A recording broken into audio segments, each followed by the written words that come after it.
अप्सरा ज्ञान चैनल में आपका स्वागत है दोस्तों। आज मैं आपको विश्व मोहिनी साधना के बारे में बताऊंगा। पुराणों के मुताबिक जब समुद्र मंथन किया जाना था तो भगवान विष्णु चिंता में थे। तब शक्ति योग माया प्रकट हुई। तो शक्ति ने भगवान से पूछा कि प्रभु, आप चिंता में क्यों हैं? तो भगवान ने कहा कि समुद्र मंथन होने वाला है, इसलिए कि आज तक असुर ही सुरों पर भारी पड़ रहे हैं। क्योंकि असुर के पास माया और छल है, वो उसके बल पर देवताओं को परास्त कर देते हैं, तो देवताओं से अमृत भी छीन सकते हैं। तो शक्ति योग माया ने कहा, भगवान, मैं आपकी चिंता के निवारण के लिए अपने सूक्ष्म रूप में आप में वास करती हूँ। तो शक्ति योग माया ने एक सुंदर मोहिनी रूप धरा और भगवान विष्णु में वास किया। वो रूप इतना सुंदर था कि सारे ब्रह्मांड उसके सम्मोहन में बंध गए और इस ब्रह्मांड में उस जैसा कोई सुंदर रूप नहीं था। उसके बाद कोई उस जैसी सुंदर स्त्री पैदा ही नहीं हो सकी और उस स्वरूप को ही विश्व मोहिनी स्वरूप कहते हैं। इस शक्ति का आवाहन कर भगवान ने विश्व मोहिनी रूप धरा। जब देवताओं से अमृत छीन लिया गया तो इस स्वरूप में आकर भगवान ने देवताओं का उद्धार किया। और जिस दिन यह रूप धरा उस दिन एकादशी थी।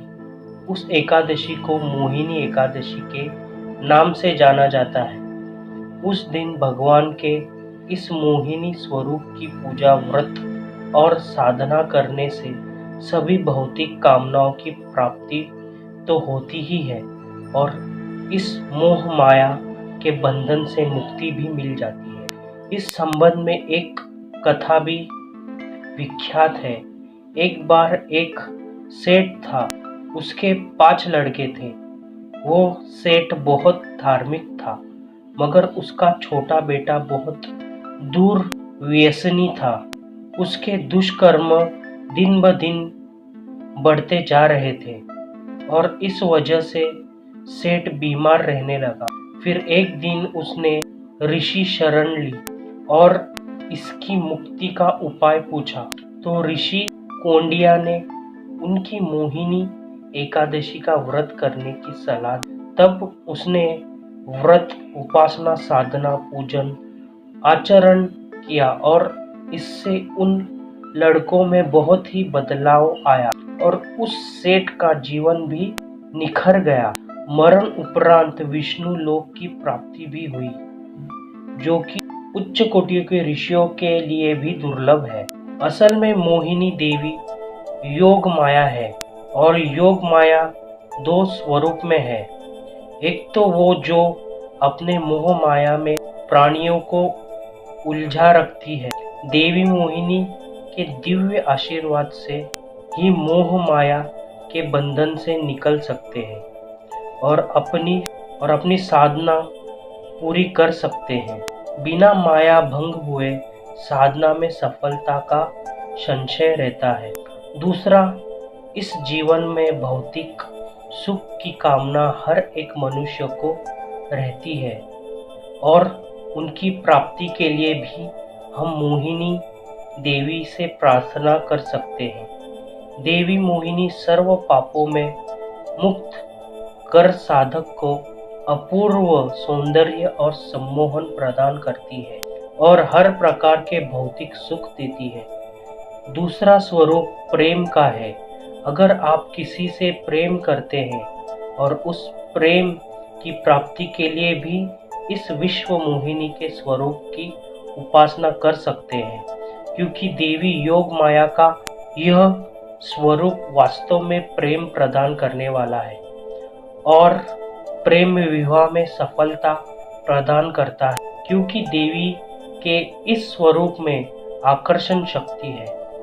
जब देवी भगवान के सामने इस स्वरूप में प्रकट हुई तो भगवान के मुख से निकला कि तुम मोहिनी हो, तुम्हारे जैसा तो सुंदर कोई है ही नहीं।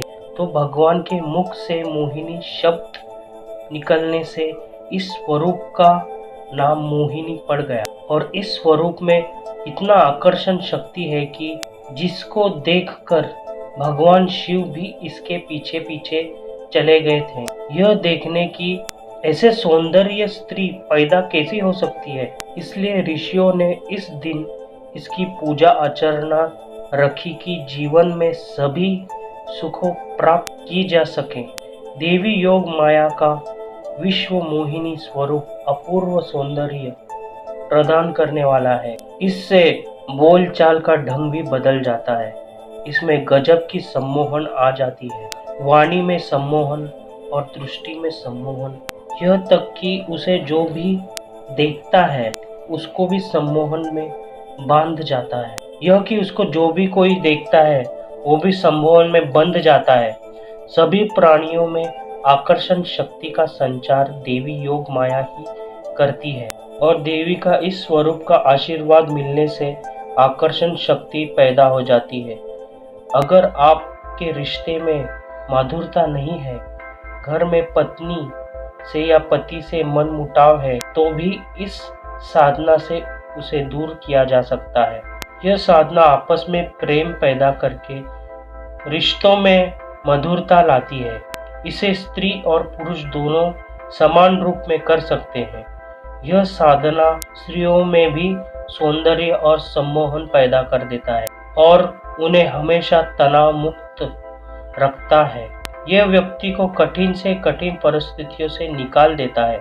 इसके साथ अगर आपकी कोई बात नहीं मान रहा है या उच्च अधिकारी खफा रहता है तो भी यह साधना बहुत काम आती है। और इस साधना की विधि इस प्रकार है, अब ध्यान से सुने। एक देवी की प्रतिमा मूर्ति स्थापित करें। अगर देवी योग माया की मूर्ति न मिले तो दुर्गा की मूर्ति स्थापित कर ले। फिर उसे सुगंध द्रव्य से स्नान कराए और उस पर इत्र और चुनरी चढ़ाए।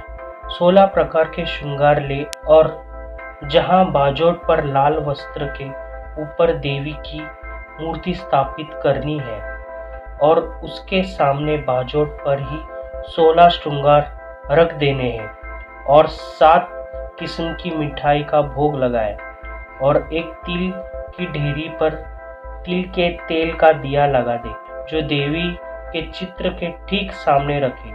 देवी का पंचोपचार पूजन करना है। फल फूल धूप दीप नैवेद्य अक्षत आदि से लाल रंग के फूल चढ़ाए। देवी के सामने ही लाल रंग के आसन पर लाल रंग के वस्त्र पहनकर बैठे। दिशा पूर्व की तरफ मुख रखे। पूजन से पहले गुरुजी और गणेश पूजन कर आज्ञा ले और देवी का पूजन करें। फिर स्फटिक या मोती की माला से जप करें। आप एकादशी से शुरू करके 7 दिनों में जप पूर्ण कर सकते हैं। साधना के बाद श्रृंगार का सामान या तो किसी मंदिर में कुछ दक्षिणा के साथ चढ़ा दे या किसी कन्या को दे दे। अगर संभव न हो तो नदी के पास किनारे पर छोड़ दे। साधना आपको रात में करें।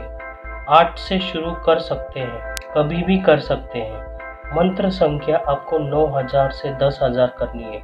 आप चाहे एक सप्ताह में कर ले या जैसे आपको उचित समझे आप कर सकते हैं।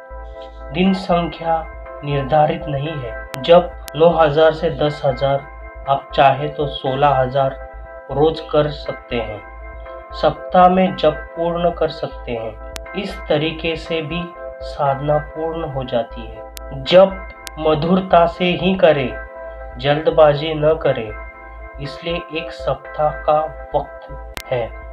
जल्दबाजी में कभी धीरे या तेज से जाप करना श्रेष्ठ नहीं है क्योंकि यह साधना बहुत तीक्ष्ण है। साधना काल में ब्रह्मचर्य अनिवार्य है और इनका मंत्र इस प्रकार है, आप ध्यान से सुनिए। और मंत्र इस प्रकार है, ओम ह्रीम सर्व चक्र मोहिनी जागरे जागरे ओम हुम स्वाहा। तो दोस्तों, इस प्रकार आप ये साधना पूर्ण करें और उसके पूर्ण लाभ पाए। दोस्तों, अगर आपको हमारा ये वीडियो पसंद आया तो प्लीज़ सब्सक्राइब करें और लाइक करें। धन्यवाद दोस्तों।